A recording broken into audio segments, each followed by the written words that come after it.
वो पता लगाता है कि इस उड़ान पर मूल रूप से 52 कैदी थे। अब 23 मारे गए हैं, 11 को पकड़ लिया गया है और 18 कैदी लापता या भाग रहे हैं।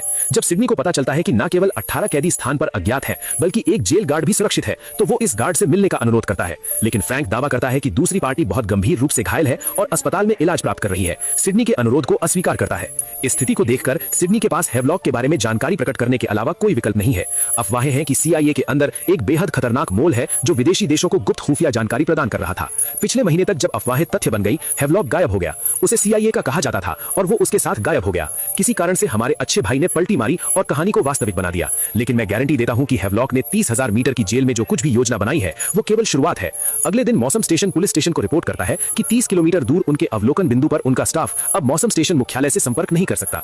इस अलार्म की जानकारी सीखने के बाद सिडनी तुरंत महसूस करता है कि यह संभवतः हेवलॉक का काम है। शायद अवलोकन बिंदु के कर्मचारियों पर उसने हमला किया था। लेकिन फ्रैंक को लगता है कि इस बर्फीले क्षेत्र में 30 किलोमीटर पैदल चलना लगभग असंभव है। लेकिन सिडनी का मानना है कि हेवलॉक एक विशेष रूप से प्रशिक्षित एजेंट है जो सामान्य मानव सीमा से परे सहनशीलता रखता है। इसलिए वो फ्रैंक के साथ अवलोकन बिंदु पर जाने का अनुरोध करता है। हालांकि चूंकि ये क्षेत्र अलास्का विशेष जिले से संबंधित है, CIA कर्मचारियों के पास यहाँ कोई कानून प्रवर्तन अधिकार नहीं है। अवलोकन बिंदु के पास पहुंचते समय फ्रैंक जबरदस्ती सिडनी से अपनी साइड आर्म सरेंडर करने की मांग करता है। यद्यपि सिडनी एक वरिष्ठ CIA एजेंट है, अलास्का में उसे स्थानीय कानूनों का पालन भी करना होगा और फ्रैंक को अपनी बंदूक सौंप देता है। फिर फ्रैंक पुलिस को अवलोकन बिंदु पर ले जाता है। कुछ खोज के बाद उन्हें खून के धब्बों वाले कपड़े मिलते हैं। फिर कोने में बंधे मौसम स्टेशन के कर्मचारियों को पाते हैं। लेकिन ठीक उसी समय एक दाढ़ी वाला कैदी अचानक पीछे से 2 पुलिस अधिकारियों पर गोली चलाता है और जल्दी से उनसे शॉटगन छीन लेता है। बाहर गोलियों की आवाज सुनकर फ्रैंक तुरंत बचे हुए पुलिस को कमरे में भागने के लिए ले जाता है। लेकिन जैसे ही वे दरवाजे पर पहुंचते हैं, वे शॉटगन की भयंकर फायरिंग से अवरुद्ध हो जाते हैं। सौभाग्य से फ्रैंक समय पर मुड़ता है और भागता है, चोट से बचता है।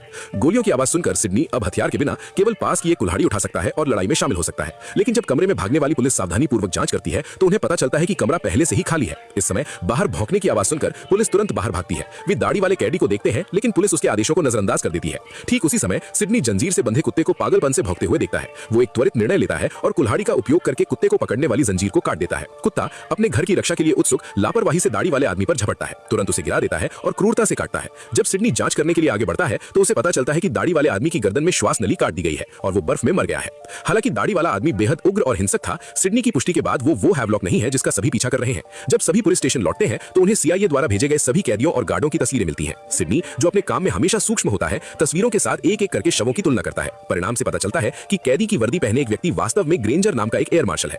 ये खबर सुनकर फ्रैंक तुरंत महसूस करता है कि स्थिति गंभीर है। वो तुरंत याद करता है कि क्रैश साइट पर एक गार्ड था जो ग्रेंजर होने का दावा कर रहा था, जिसने अपनी जान जोखिम में डालकर उसे बचाया था। उस समय व्यक्ति की आंखें घायल थीं, इसलिए उसने किसी को उसे इलाज के लिए अस्पताल ले जाने के लिए भेजा था। और ये तथाकथित गार्ड वो हैवलॉक है जिसका सभी बेताबी से पीछा कर रहे हैं। उसने मृत गार्ड की वर्दी बदल ली और व्यक्ति के खून का उपयोग अपने चेहरे पर लगाने के लिए घायल होने का नाटक किया। बस इस तरह फ्रैंक की नाक की